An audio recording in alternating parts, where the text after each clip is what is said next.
इस कार्यक्रम के प्रायोजक हैं कृषि एवं किसान कल्याण मंत्रालय, भारत सरकार।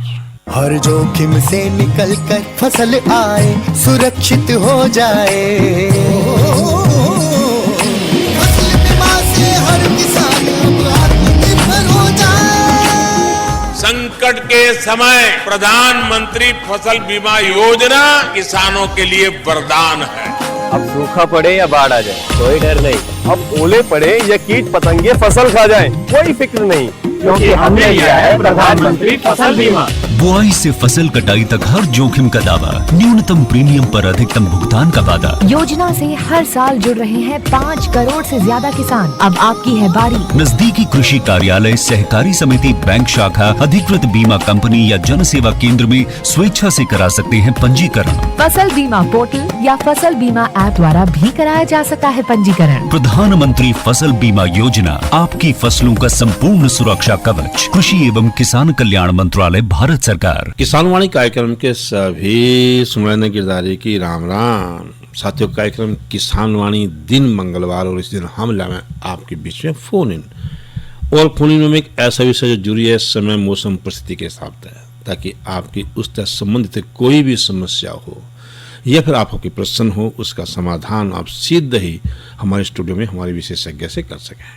क्योंकि हमारे कार्यक्रम का जो उद्देश्य है यही है कि हमारा जो किसान साथी है बिना संकोच के बढ़िया वैज्ञानिक तरीके से खेती कर ले, कम लागत पे अधिक उत्पादन ले, ताकि उसके जो आर्थिक स्थिति है मजबूत हो।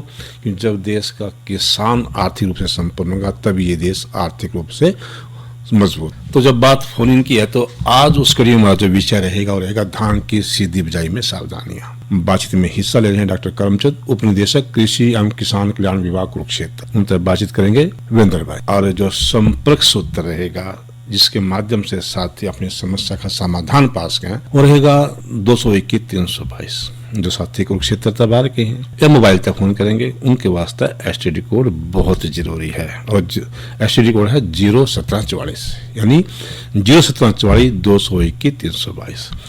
और साथियों तो एक प्यार बड़ा निवेदन रहेगा कि कोई भी विषय तय हटकर फोन ना करें, विषय तक संबंधित ही फोन करें, क्योंकि आप फोन तो कर दोगे लेकिन आपकी समस्या का समाधान नहीं होने का देखिए रेडियो पर नाम तो पक्का आ जाएगा। लेकिन जो साथी बाट में है कि कद उनका फोन मिला है, कद उनकी समस्या का समाधान हो, वहाँ रह जाएंगे। इस वास्ते वही साथी फोन करें जिनका प्रश्न विषय से संबंधित हो। और विषय एक बार फिर आपने याद करा दिया, विषय है धान की सीधी बिजाई में सावधानियां। तो चला स्टूडियो में करें बातचीत शुरू। किसान वाणी कार्यक्रम सुनने वाले सारे बहन भाइयों ने वीरेंद्र भाई की राम राम। किसान भाइयों, जैसा आप जाने हैं आज है दिन मंगलवार और इस दिन हमारा कार्यक्रम रहा फोन इन, यानी फ़ोन के माध्यम से आप स्टूडियो में उपस्थित विशेषज्ञ से संपर्क करके अपनी समस्याएं और सुझाव साझा कर सकें। इसके लिए किसान भाई हमारा फ़ोन नंबर नोट कर लें। फ़ोन नंबर है 01744221322। फ़ोन नंबर एक बार फिर नोट कर लें 01744 221 322। और हमारा आज का विषय है धान की सीधी बिजाई में सावधानियाँ। और हमारे विशेषज्ञ हैं डॉक्टर करमचंद जी, पूर्व उप निदेशक कृषि एवं किसान कल्याण विभाग, कुरुक्षेत्र से। डॉक्टर साहब, आपका हमारे स्टूडियो में स्वागत है। थैंक यू वीरेंद्र भाई, और सभी किसान भाइयों को मेरी राम राम। डॉक्टर साहब, जैसा आप जाने हैं कि अब खरीफ के मौसम में लगने वाली फसलों की तैयारियों में किसान भाई जोर शोर से लग रहे हैं। जी जी। जो रबी मौसम की फसलों से खेत खाली हुए उनकी जुताई वगैरह में करने में लग रहे हैं, जिससे थोड़ा सा हवा लग जाए। हाँ जी हाँ जी। और इसके साथ साथ जो है, जो अहम फसल मानी जाए खरीफ मौसम की हमारे इलाके की, वो मानी जाए धान। जी जी। तो उसमें इन दिनों खरीफ के मौसम में धान की बिजाई की भी तैयारियों में लग जाए। हाँ जी हाँ जी। पर यहाँ एक जहन में प्रश्न भी आया है कि धान का एक तो परंपरागत तरीका रहा, हाँ जी, जो रुपाई करें थे पौध बोली, और एक अब आ रहा है कि धान की सीधी बिजाई करें। तो दोनों में पहली बात तो यह है कि अंतर क्या है, बिल्कुल, और दूसरा किन बातों का ध्यान दें यदि धान की सीधी बिजाई करनी है। हाँ जी वीरेंद्र भाई, सबसे पहले तो आपका बहुत बहुत धन्यवाद कि किसानों के लिए आपने बिल्कुल उचित समय पर ये टॉपिक चुना, क्योंकि अब किसान ने डिसाइड करना है कि 15 मई से मैं धान की नर्सरी की बिजाई करूं या अपनी सीधी बिजाई के लिए प्लानिंग करूं, वो उसने चयन करना है। और चयन के लिए सबसे पहले वो अपने खेतों को देखे। और ये जो विधि है धान की सीधी बिजाई, इसको पानी की बचत से जोड़ कर रखा गया, क्योंकि हमारे जैसे हम सबको पता है कि हमारा जो जितनी भी पृथ्वी है इसके ऊपर 31% एरिया पे पानी है जी, और वो जो टोटल पानी का अगर मैं 100 गिनूँ, 100 में से 97% पानी खारा है, वो समुद्रों में है। सिर्फ 3% पानी ही हमारा पीने के लिए खेती में प्रयोग होता है, और 1% पानी इस 3 में से जो है प्रयोग कर सकते हैं हम। तीन जो बचता है कि वो मीठा के लिए या फिर मीठे के लिए कृषि में, घरेलू कार्य, कृषि कार्य। हाँ जी, हाँ जी। और कृषि में सबसे ज़्यादा पानी की बचत करने की ज़रूरत है। क्यों? क्योंकि 85% के आसपास कृषि क्षेत्र में पानी लगता है, और लगना भी चाहिए कि इस धरती पर जितने भी जीव जंतु, पशु पक्षी, मनुष्य है, उन सब के भरण पोषण का कार्य कृषि से होता है। लेकिन इसमें बहुत सी तकनीकें आई पानी बचाने की। लेजर लैंड लेवलिंग आई, अंडरग्राउंड पाइपलाइन आई, स्प्रिंकलर आया।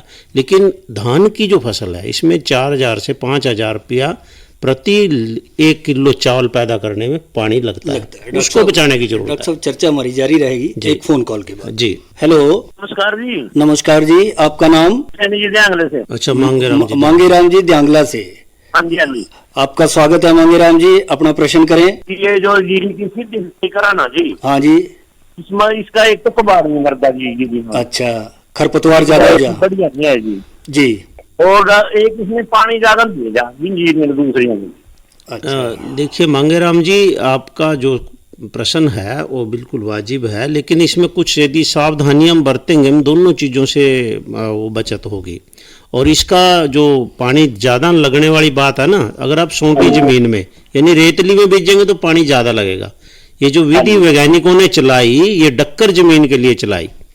रेतली में तो ज़रूरत नहीं है इसकी, क्योंकि वहाँ तो पानी ज़्यादा लगता है, ऑलरेडी रिचार्जिंग होती है। तो वैज्ञानिकों ने कहा कि जो डक्कर ज़मीन है, जो पानी नहीं पीती, उसमें हम धान की सीधी बिजाई करें, उसमें पानी भी कम पिएगी। खरपतवारों का जो नियंत्रण है, मैं अपनी पूरी बाइट में बताऊंगा भी आपको। तो आपको जैसे 72 में बीजना है तो तुरंत बिजाई के बाद आप पेंडिमेथिलिन का स्प्रे कर सकते हैं, और जो सूखे में बीजना उसमें भी आप तुरंत करें। लेकिन इससे पहले जो आज जो विषय रखा है, अभी बहुत समय हमारे पास, क्योंकि 25 मई से और जून के तीसरे हफ्ते तक हम इसकी बिजाई कर सकते हैं, धान की सीधी बिजाई की। 25 मई से पहले ना करें, लेकिन आज खेत में पानी दें और खेत को बा के तैयार कर दें। जितने भी खरपतवार होंगे अभी समझेंगे सारे। और जब आपको धान की सीधी बिजाई करनी है, उस समय जब आप जुताई करेंगे, लेजर लैंड लेवलर से एक सार करेंगे, सुहागा लगाएंगे, तो सारे खरपतवार खत्म, फिर खरपतवार नहीं होगा। इसमें कई दवाइयां कर दें नहीं, जो मैं बता रहा हूँ आपको। देखिए, आप अगर आपके खेत में एक तो धान की सीधी बिजाई उसी खेत में करें जिसमें धान लगाते आ रहे हैं आप। यदि आपने गन्ने वाले में दूसरे में कर दी तो वहाँ खरपतवारों की ज़्यादा प्रॉब्लम रहती है। दूसरा कि आप अभी तो खेत की खाली पड़ा है ना खेत, तो अब सनबात करा दी हमने, पूरी धूप लगा दी खेत को, खुल का पानी लगा दो, खुल का पानी, उसमें पानी लगा दो। पानी लगा के और जितने भी खरपतवार होंगे जाम जाएंगे। 25 मई या उसके बाद 20 दिन का समय, जब भी आपका खेत बत्तर आता है, उसको 2 बार अच्छे से बा के 2 बार सुहागा लगा दे। सुहागा लगाने के बाद बत्तर कंडीशन में आप धान की सीधी बिजाई करें। जी डॉक्टर, ठीक है जी। तो ठीक है सर। जी जी। डॉक्टर साहब, जैसा आपने कहा कि खरपतवार की समस्या का ये सही समाधान है। आधे खरपतवार तो अभी मर जाएंगे, जो करसा में पानी लगाएंगे। हाँ जी, हाँ जी। और वो एक तरह से पड़ेवा हो गया, बिल्कुल उसमें आ गया, और वो जामी आवेंगे। हाँ जी, जो है बाद में समय समय। हाँ जी, देखिए इस स्कीम का जो हम कह रहे थे ना कि हमारा पानी बचत करनी हमें, इसकी तरफ रुझान है। सरकार का भी प्रयास है कि ऐसी तकनीकें लेके आएँ, क्योंकि धान की सीधी बिजाई एक ऐसी तकनीक है जिसमें 15 से 20% सीधा पानी बचता है, और साथ साथ पैदावार पे कोई असर नहीं पड़ता। अच्छा, पैदावार पे। और 10 दिन पहले फसल पकती है जी। और जिसको छोटी किस्म की जो कम अवधि की किस्में लगानी है, जिसको मटर बीजना, आलू बीजना है, वो उसके लिए तो ये बहुत बढ़िया तकनीक है। आपने कहा कि भी 10 दिन पहले पकड़ी है, तो रबी मौसम की लगने वाली फसलों को और 10 दिन मिलेगा। बिल्कुल, और वो 10 दिन का समय फालतू मिलेगा। पराली बाहर निकालनी है, आपको अंदर मिलानी है, इनसिटू मैनेजमेंट करना है अगली फसलों के लिए, या एक्सिटू मैनेजमेंट करना, और तो वो कर सकते हैं। तो इसलिए ये एक समय बिल्कुल सही है डिसाइड करने का। और मैं किसान भाइयों से अनुरोध करूंगा कि सरकार इसमें अच्छी सहायता दे रही है। 4500 रुपया प्रति एकड़ प्रोत्साहन राशि दे रही है। अच्छा, जो सीधी बिजाई कर रहे हैं। हाँ जी, ये आपने अच्छी जानकारी दी डॉक्टर साहब, कि प्रोत्साहन राशि है इसमें। कोई कंडीशन नहीं है, कोई कितना भी एकड़ लगाए। पिछले साल भी लगभग 1 लाख एकड़ था, लेकिन जो डक्कर जमीन जिनके पास है, चिकन मिट्टी के खेत हैं चिकन मिट्टी के, वो जरूर इस विधि को अपना सकते हैं, क्योंकि इस विधि से रिचार्जिंग बढ़ती है, खरपतवार नियंत्रण ठीक होता है, पैदावार बढ़ती है, और जो चमक होती है ना इस विधि से पैदा की गई बहुत बढ़िया। बासमती में खासकर 1509 लगाए आप, 11-21 लगाए, CSR 30 लगाए, मंडी में अलग दिखेगी वो। मतलब इसमें कोई किस्म चुनाव का भी कोई अंतर नहीं है, आप कोई भी हाइब्रिड चुनाव भी ले सकते हैं। हाइब्रिड भी लगा सकते हैं, हाइब्रिड भी लगा सकते हैं। डॉक्टर साहब चर्चा जारी रहेगी एक फोन कॉल की। जी हेलो, नमस्कार जी। नमस्कार जी, आपका नाम? मैं इंद्राज इंद्राज जी, आपका स्वागत है, अपना प्रश्न करें। प्रसन्न जी, हमें हर साल क्या कर रहे हैं? आपकी आवाज कट कट का आ रही है, थोड़ा सा रेंज में हो जाए आप। रेंज में जी, हाँ पकड़ा जी ऊपर। अच्छा, हाँ बोलिए। अब ठीक है जी। हाँ थोड़ा आ रही है अब। हम जी फसल मजा क्यों लेंगे, यानी खेत आपकी आवाज नहीं आ रही भाई साहब। रेडियो वगैरह के आसपास हो तो उससे दूर हो जाएं थोड़ा। बहुत दूर हो जी। हाँ अब देखिए जी। हाँ बोलो, अब आई है। हम जी गेहूं जीरी में फसल लेवाए। गेहूं जीरी की फसल ले रहे हैं, ठीक? नहीं, या तो गेहूं लेंगे जीरी लेंगे, दोनों लेते हैं। अच्छा, एक फसल ले रहे हैं, या तो गेहूं या जीरी? या जीरी। बीच में कौन सी लेते हैं? बीच में जी धनिया, मूंग, सब्जी वाली फसलें ले रहे हैं, बढ़िया बढ़िया, धनिया वगैरह, ठीक। जी जी। तो मक्के काट जीरी इतनी होनी दिखती, तो 11 फिर मक्का काट सब्जी वगैरह करते हैं। अच्छा जी। अच्छा जी, 2-3 किलो जो खर्ची है उनमें जीरी का विचार है, 1 लगा लें, और फिर जो आपका विचार है धनिया क्या है बोने का। हाँ बहुत बढ़िया भाई साहब। इसके लिए देखो ऐसा करें, आप बासमती लगानी है तो आप जून के पहले हफ्ते में लगाएं, लेकिन आप इसके लिए कम अवधि वाली किस्में लगाएं, ठीक है? हाइब्रिड लगा सकते हैं आप, और 8 किलो बीज बहुत है, उसका बीज उपचार कर लें, 10 ग्राम कार्बेंडेजम और 1 ग्राम स्टेप्टोसाइक्लिन, वो बहुत ज़रूरी है। कई बार बीमारियां ना ज़मीन से आती हैं, ठीक है ना? और खेत की तैयारी अच्छे से करें, जिस खेत में आप लगा रहे हैं ना, क्योंकि धनिये में भी आपको कामयाबी देगी, उसको लेजरलैंड लेवलर से जो कंप्यूटर का अभी 1 साल करा लें, और करा के पानी दे दो, बा दो, और जितने भी खरपतवार होंगे अभी जाम जाएंगे। ठीक है जी। हाँ 25 मई से पहले बिजाई मत करना धान की, सीधी बिजाई की। इंदिराज जी खेत कैसे हैं? इंदिराज जी सोटी मिट्टी के हैं, डक्कर हैं? थोड़े हाँ बढ़िया बिल्कुल होएगी, ठीक है जी। और लक्की सीड ड्रिल का प्रयोग करें आप, लक्की सीड ड्रिल। उसमें क्या है, खरपतवार का स्प्रे साथ साथ हो जाता है। पीछे एक ड्रम लगा 200-250 लीटर का, उसमें वो दवाई पेंडेमेथिलीन 1.25 लीटर आप साथ साथ डाल सकते हैं, तो 2 बार ट्रैक्टर को घूमने की जरूरत नहीं है, वो साथ साथ बिजाई भी कर देगी और पीछे पीछे स्प्रे हो जाएगा पेंडिमेथिलीन का। और एक ध्यान रखना आपने भाई साहब, सभी किसानों के लिए है, धान की सीधी बिजाई 3 बजे के बाद करें, शाम के समय, ये खास ध्यान रखें। सुबह ना करें? सुबह करेंगे तो फिर अर्ली इन द मॉर्निंग करें, दोपहर में कभी भी ना करें, क्योंकि एकदम तापमान बहुत ज्यादा है, मॉइस्चर सूख जाता है, बीज हमारा गिल्ला जरूर होगा, वो जाएगा तो उसमें नुकसान, जमाव की मतलब नुकसान होगा, कम जमा होगा। सबसे बेस्ट है पूरी रात गुजरेगी, 3 बजे के बाद आप इसकी बिजाई करें। मैंने बड़ा तो कई जिलों में रहा हूँ, देखा है जिन किसानों ने 4 बजे बिजाई किया ना, बेस्ट जर्मिनेशन है उनका, और उनकी पैदावार में कोई कमी नहीं आई, और बहुत बढ़िया पैदावार हुई। और जो हम रोपित धान है जो हाथ से लगाते हैं नर्सरी उगा के, उससे भी 2 क्विंटल फालतू आई है। फिर भी अगर बराबर आती है, 1 क्विंटल कम भी आती है, तो 4-5 हजार तो इसमें शुरू से बचत हो जाती है आपकी। लगाई का जो खर्चा है, नर्सरी लगानी, ना उखाड़नी है, और ना खेत तैयार करना, पाड़े काटते हैं, कादो करते हैं जी, ठीक है जी। और 4500 रुपया सरकार दे रही है प्रोत्साहन राशि की, पानी बचे। क्यों? सरकार ने सोचा है कि पानी बचाना किसानों के लिए बहुत जरूरी है। और रहीम जी ने भी कहा ना, रहीमन पानी राखे बिन पानी सब सून, पानी गए ना उपजे मोती मानुष चून, तो ये बहुत जरूरी है।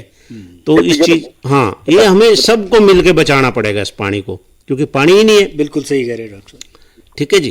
तो इन बातों का आपको ध्यान रखें और लगाएं आप, बहुत अच्छी होगी। कोई विषय है तो मेरा नंबर नोट कर लें, 94 161 89243, आप बात कर सकते हैं कभी भी जी, ये आपने अच्छा बताया डॉक्टर साहब के भी सब्सिडी इसके ऊपर प्रोत्साहन राशि मिल रही है। हाँ जी। और दूसरा किसान भाइयों का जो लगाई का खर्चा है वो भी बच रहा है, बचता तो एक तरह से प्रोत्साहन राशि जो है डबल होगी, समझे, डबल होगी। प्रोत्साहन राशि इसलिए दे रहे हैं कि अगर खरपतवार कंट्रोल नहीं हो रहा किसान ने, क्योंकि ये खर्चा करना पड़ता है उसके ऊपर। तो अगर मैनुअल उखाड़ना है तो 2 लेबर कहीं कहीं खरपतवार रह जाता है, उसको उखाड़ सकते हैं, उसको उखाड़ सकते हैं। ठीक कह रहे हैं आपके भी, उसका भी ऐसे प्रभाव ऐसे इसके ऐसे ऊपर कर पड़ेगा, सकते हैं, इसके ऊपर पड़ सकता है। हाँ जी, हाँ जी। और जो आपने बताया कि भी बासमती भी लगा सकते हैं दूसरी बासमती यदि आपको लगानी है तो बासमती आप लगाएं 5 जून से 20 जून तक, और यदि आपको गैर बासमती लगानी है यानी परमल धान लगानी है तो 25 मई से और 15 जून तक का बिल्कुल सही समय है, इसमें आप लगा सकते हैं, बिल्कुल पैदावार होगी। और साथ साथ भाई किसान भाइयों, जहाँ तक मेरी आवाज़ जा रही है, पिछली बार आपने धान की रोपाई करके कुछ खेतों में कई भी किस्म लगाई थी तो बोना वायरस आ गया था, डिजीज आ गई थी, तो मैं सोचता हूँ कि आज आया हूँ तो आपको उसके लिए अभी आगाह कर दूं। गेत्ती धान बिल्कुल भी ना लगाएं। जिस भी किसान ने गेत्ती धान लगाई थी उसके खेत में वो बीमारी आई, और जिस किसान ने नर्सरी की बिजाई सफेदों के नीचे, पेड़ के नीचे छाया में की थी उसके वो बीमारी है, और जिसने लगाते ही यूरिया का पूरा कट्टा डाला, डॉक्टर साहब चर्चा हमारी जारी रहेगी, उसके भी खेत में आई ज्यादा फोन कॉल। जी जी। हेलो रेडियो में आवाज आएगी। हेलो हेलो हेलो, नमस्कार जी। नमस्कार जी, आपका नाम? बलदेव सिंह जी। बलदेव सिंह जी, गांव का नाम? साराना जी। सारसा जी का। बलदेव सिंह जी, आपका स्वागत है, अपना प्रश्न करें। मैं जीरी के बारे में पूछ रहे थे। हाँ जी, पूछिए जीरी के बारे में, डॉक्टर साहब बता रहे हैं। कौन सा मौसम आ रहा है? धान के बारे में। हाँ, धान के बारे में बात करो। नहीं, कोई नई किस्म की, देखिए कोई भी हाइब्रिड 7501, 7301 बहुत मिल रहा है, सवाना का आप हाइब्रिड ये लगा सकते हैं। हमारे पास दूसरी किस्में बहुत हैं, आप बासमती लगाएं 1509, 1121, SR 30 आप ये लगा सकते हैं।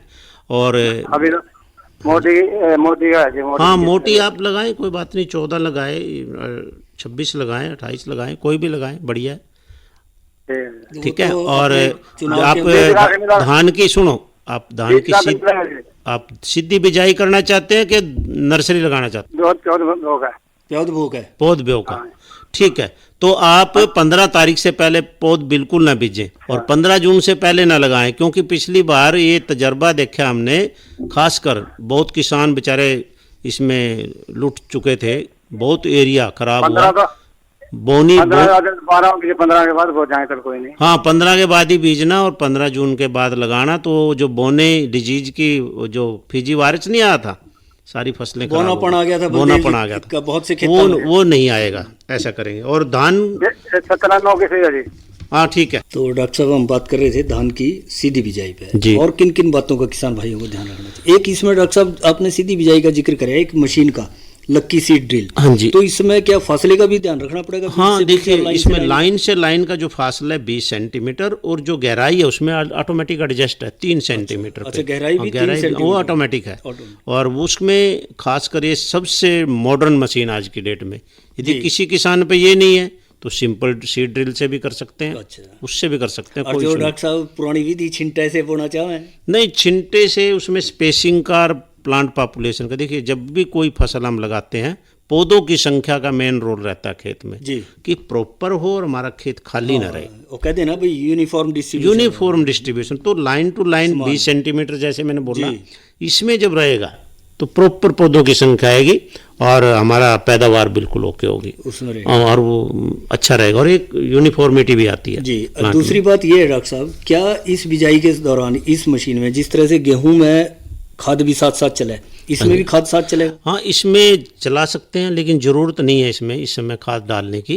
अच्छा। और उसके बाद जैसे हम धान की सीधी बिजाई में करते हैं तो जितना 130 किलो यूरिया डालना, जैसे परमल है तो 3 बार में डाल लें। चौथे हफ्ते पे अगर जल्दी डाल दिया आपने फिर प्रॉब्लम है, चौथे हफ्ते पे, छठे पे और 9वें पे 3 बार डालें। अच्छा, ऐसे हफ्ते पे, छठे पे और 9वें हफ्ते। हाँ जी, हफ्ता। अच्छा, जो नीचे खाद दें डॉक्टर साहब कई बार यही एक गलती, मैं उसको जिक्र करना आ रहा था, गलत हो रहा है वगैरह डाल दें। हाँ, ये गलत है इसमें धान में। चर्चा जारी रहेगी। बिल्कुल। एक फोन कॉल जी। हेलो, हाँ जी, नमस्कार जी। नमस्कार जी। आपका नाम? मेरा नाम कुलवंत है। कुलवंत जी कहाँ से? हरियापुर से। हरियापुर से कुलवंत जी, आपका हमारे कार्यक्रम में स्वागत है, अपना प्रश्न करें। ये बात कह रहा था जी, पिछले साल हमने 26 जीरी लगाई थी। अच्छा जी। उसमें डोडी आ गई थी, सारे में बिकी नहीं, फिर वो मंडी में भी। अच्छा, डोडी बाद में जब निसरण तैयार होने लग रही थी हाँ जी। वो पीली पीली सी डोडी थी। हाँ वो कैंसर का, ब्लड कैंसर कहते हैं ना। अच्छा अच्छा डॉक्टर साहब, ये धान में भी ये देखिए, समस्या है। हाँ हाँ बिल्कुल आई थी, आपका सवाल बहुत वाजिब है। मौसम जब उस वायरस के होता है ना, वो अनुकूल होता है, उस समय वो आ जाती है। बीच में हम चर्चा में आएंगे, जैसे आप गाबे पे आएगी ना हमारी फसल, उस समय हाँ आपको सावधानियां बताएंगे, अभी बताएंगे तो आप भूल जाएंगे, नोट नहीं करेंगे कहीं। तो उस समय आप स्प्रे की रिकमेंडेशंस देंगे आपको, कोई बात नहीं, वो नहीं आएगी। और पानी उस समय जो ज़्यादा लगाता है, नमी ज़्यादा डूंगे खेत है सड़क के किनारे हाँ, तभी आएगी जहाँ पानी खड़ा होगा। यदि उस समय आप देखो बालियां आगे हमारी पकड़ने को तैयार हैं, उस समय आपको ऐसा बीज बताएं जिसमें रोडी ना आएगी। नहीं, ऐसा कोई बीज नहीं है जिसमें रोडी नहीं आएगी। रोडी आना वैसे तो एक ये है कि उस खेत में बम्पर पैदावार हो रही है, वहाँ आती है, ज्यादा है, ज्यादा पैदावार है तो वहाँ आते हैं। लेकिन कई किसान गलती क्या करते हैं, पानी लगा देते हैं उसमें जब बिल्कुल पकने पे होती है। वो कोशिश क्या करते हैं कि इस लास्ट पानी पे ही मैं बिजाई कर दूंगा कणक की। हाँ ये भी हो जाता है। हाँ ये होता है वो बचाना चाहता है, लेकिन वो देखे कि संगड़ी जीरी खड़ी है, पैदावार बम्पर होने जा रही है, और उसमें उस समय आपने पानी लगा दिया, और वो जो हमारे वायरस एक पैसिव फॉर्म में पड़े रहते हैं ज़मीन में, एकदम से एक्टिव हो जाते हैं। उनको उस वातावरण में ह्यूमिडिटी भी मिल जाती है, टेम्परेचर भी अप डाउन रहता है दिन का 30 डिग्री के आसपास, वो उस समय पनप जाती है। तो हमें टेम्परेचर को तो कंट्रोल नहीं कर सकते, लेकिन पानी लगाना हमारे हाथ में है कि लगाना नहीं लगाना उस समय। और एक स्प्रे भी होता है, उससे पहले हम स्प्रे भी करा सकते हैं, उसका नहीं आएगी फिर। डॉक्टर साहब ये समस्या जो किसान भाई ने जिक्र कराया कुलवंत जी ने, डोडी आ गई, क्या ये सीधी बिजाई में भी संभावना बढ़ जाए? सीधी बिजाई में नहीं आएगी, क्योंकि सीधी बिजाई में पानी खड़ा ही नहीं होता, ये खास बात है। बिल्कुल हाँ जी, कभी नहीं आई। और आप अगर आपकी ज़मीन भी सौंटी नहीं है, यानी रेतीली नहीं है, तो आप सीधी बिजाई की तरफ अपना एक रुझान करें, उधर जाएं, बीमारी नहीं आएगी वो। तो डॉक्टर साहब इसके साथ साथ जब बात कर रहे हैं हम इसमें सीधी बिजाई के लिए, तो इसमें खाद का हिसाब किताब जो है या दवाइयों का छिड़काव जो है, वो उनकी परंपरागत जो रोपाई करें उसके अनुपात में कम है, ज़्यादा? थोड़ा सा नहीं, जो खादों की रिकमेंडेशन है उसी हिसाब से ही है। जैसे मैंने कहा 130 किलो यूरिया जी, तो उससे बिल्कुल ज़्यादा ना जाए, कम रहे तो बहुत बढ़िया परमल के लिए, ठीक है, खासकर हाइब्रिड ज़्यादा जैसे हम लगा रहे हैं जी। तो उसको भी जैसे मैंने बताया कि 3 पार्ट में बांट लें, 3 बार में 4 हफ्ते बाद डालें 1 डोज, 3, ठीक है, और फिर आप 6ठे हफ्ते और फिर 9 में, उसके बाद बिल्कुल भी ना डालें। कई बार क्या करते हैं, लास्ट में भी किसान डाल देते हैं। तो हमारे जो पौधे का सप्लाई सिस्टम है वो फूट बाली तक जाना चाहिए, तो यूरिया नीचे कल्ले फूट जाते हैं जड़ों में जी, और वो सारी सप्लाई वही रुक जाती है। अगर यूरिया उस समय डालती हो तो ऊपर दाना कमजोर हो जाता है। अब देखो कभी डाल के जमीन में एकदम कल्ले फूट जाएंगे, जैसे फूट किसान भाई यूं देखे भाई इसकी फूट चल रही है, पेड़ियां की संख्या ज्यादा हो रही है, उस समय गलत है। यूरिया उस समय कभी भी ना डालें। या एक आम बोलचाल की भाषा में कहते हैं डॉक्टर साहब, मेरी जीरी ने उसकी जीरी में तो यूरिया डाला था, मेढ़ा ऐसा सा मार रखा। नहीं, वो गलत है। एक जो तरीका है जो मेढ़े ने करना है, 4 हफ्ते और 6 हफ्ते तक कर डालेंगे, उस समय ही करेगा। मैक्सिमम जो उसकी गाबे में आएगी वो 9 हफ्ते तक आ जाएगी, और उसके बाद बहुत बढ़िया फसल होगी। इसमें डॉक्टर साहब सीधी बिजाई में आखिरी पानी कितने दिन पहले बंद कर देना चाहिए? बस आखिरी पानी तो जैसे आपकी ये उसमें दूध में आ जाए, एक पानी लगाना उस समय, उसके बाद नहीं लगाना आपको। अच्छा, जब निसरने लग जाए पानी आप निसर जाए 100%, नुसर जाए उस समय लगाना, और उसके बाद नहीं लगाना। लेकिन मौसम को देख के भी कई बार बारिश होती है, वो भी अवॉइड करना, वो भी अवॉइड करना। यहाँ पे डॉक्टर साहब थोड़ा सा विरोधाभास हो जाए किसान भाइयों में और हमारे जो वैज्ञानिक पद्धति में आ जाए, जैसे कह रहे दूध में आ रहा है तो उस टाइम ना लगा। किसान भाई चाहे कि दूध में पड़ रहा है, जो पानी ना लाया है तो सूख जाएगा। नहीं लगाना, हल्का पानी, हल्का पानी नहीं लगाना, खड़ा नहीं, हल्का पानी लगाना उस समय जरूर पतला सा दें। और इसमें तो देंगे तो साथ साथ नीचे चला जाएगा, गिल्ला रखना, इसमें पानी खड़ा नहीं करना, ऐसी विधि है, क्योंकि इसमें 20% पानी तभी तो बचता है जी जी। तो इसको अमूमन सीधी बिजाई में कितनी सिंचाइयाँ हो जाए किसान भाई की, और कितने दिन के अंतराल पे? देखिए 15-16 सिंचाई सफिशिएंट है इसमें। हाँ, और दूसरे में रुपाई वाली में तो ज़्यादा लगाते हैं, वो तो चलता ही रहता है, 25 तक भी जाते हैं लोग। उसमें तो गाढ़ा करना पूरा खड़ा रखते हैं, तो इसीलिए जो 8-10 सिंचाई बचती हैं तभी 20% पानी बचता है तभी सब। हाँ, लेकिन इसमें एक बेनिफिट ये है कि जितनी हैवी बारिश होगी या पानी हम देंगे, वो हमारी कैपिलरी ट्यूब्स खुली हैं, क्योंकि कादो जब हम करते हैं तो कैपिलरी ट्यूब बंद कर देते हैं, पानी नीचे नहीं जाता, इसमें सारा खुला होता है, सारा वो नीचे चला जाता है जितने हानिकारक। इसलिए जो जड़ें हैं इसकी वो गहरी जाती हैं और बहुत बढ़िया पैदावार इसमें होती है। दूसरा डॉक्टर साहब, एक फ़ायदा शायद और किसान भाइयों को होता होगा, और वो ये है कि भी कई बार फसल गिर जा जब तैयार हो रही है बाद सीमा आखिर से, तो ऐसी समस्या इसमें नहीं गिरती, बिल्कुल नहीं गिरती। और इसमें सिंचाई का खास ध्यान रखना है। जो तर-बत्तर में बिजाई कर रहे हैं हमारे किसान भाई, धान की सीधी बिजाई, तो उसमें तो आप पहला जो पानी लगाएंगे 7 दिन के अंदर अंदर लगा ले थोड़ा सा, ठीक है ना, ठीक है। और फिर जो सूखे में बिजाई कर रहे हैं उसमें चौथे दिन जरूर लगाएं।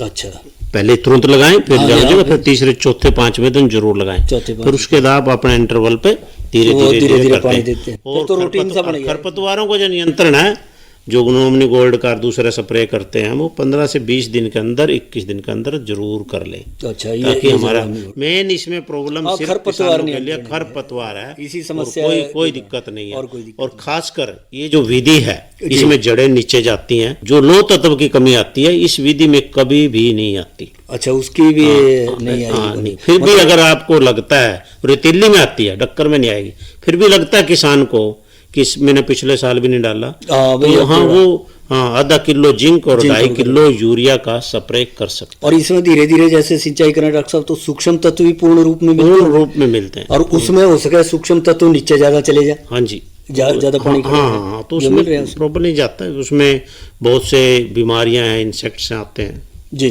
ठीक है। तो इसमें ऐसी समस्याएं नहीं है जी। तो डॉक्टर साहब, जो जानकारी आपने दी धान की सीधी बिजाई में सावधानियों पे, तो जाहिर है हमारे किसान भाई इससे भरपूर फ़ायदा उठाएंगे और ज़्यादा से ज़्यादा इसको तरफ जो अपना रुझान करेंगे लगाने के लिए, जिससे कि पानी की बचत भी हो सके।